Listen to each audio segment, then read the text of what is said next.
ampliado que creó el Papa Juan Pablo II y a quien nombró para ser primer vicepresidente para la Pontificia Comisión para América Latina fue a Monseñor don Cipriano Calderón.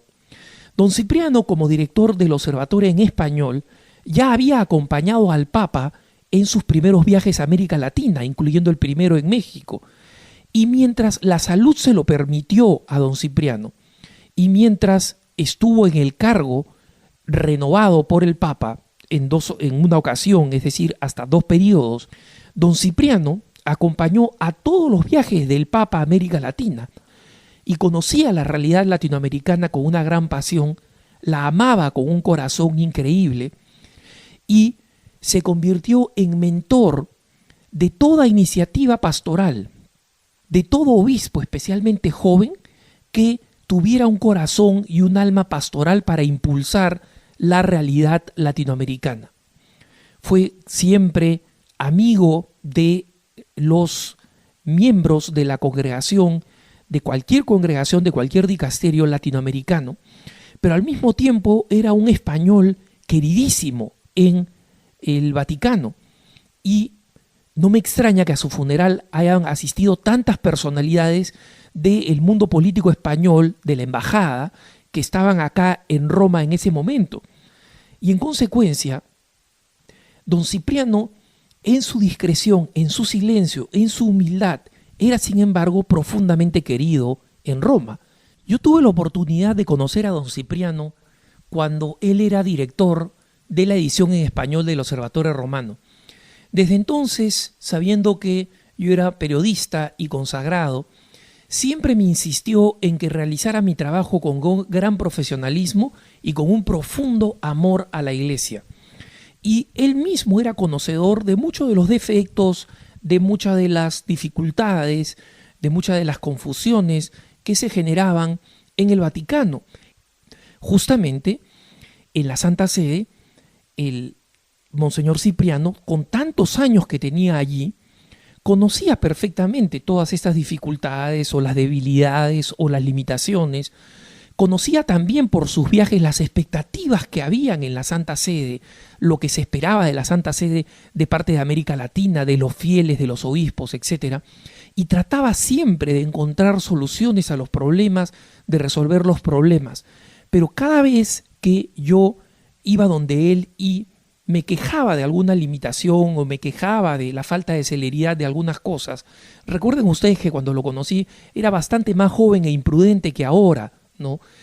Él siempre me insistía en que había que mirar a Pedro, en que el Vaticano no importaba tanto como una institución en sí misma, sino que importaba como el conjunto de colaboradores de quien el Señor nos había dejado como vicario de Cristo, como su vicario, como cabeza de la Iglesia, y que había que estar constantemente buscando la iluminación de Pedro, buscando la mirada hacia Pedro.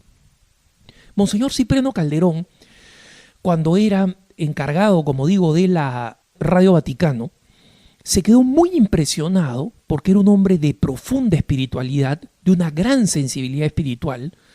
Se había quedado impresionado con el retiro a la curia que le había dado este jovencísimo cardenal polaco Karol Wojtyła, y cuando sucedió el cónclave inesperado tras la muerte de Juan Pablo I, varios cardenales, entre ellos el que fue entonces cardenal arzobispo de Lima, Juan Landázuri Ríquez, me contó, y no era ningún secreto, me contó que don Cipriano Calderón había repartido entre los cardenales latinoamericanos todos los libros que había encontrado del retiro espiritual de Karol Wojtyła traducidos al español.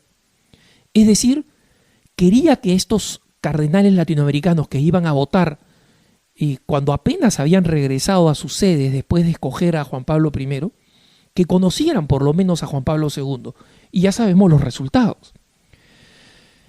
Esta misma sensibilidad hizo que el cardenal Landázuri siempre se refiriera a don Cipriano Calderón como un latinoamericano y guadalupano de corazón.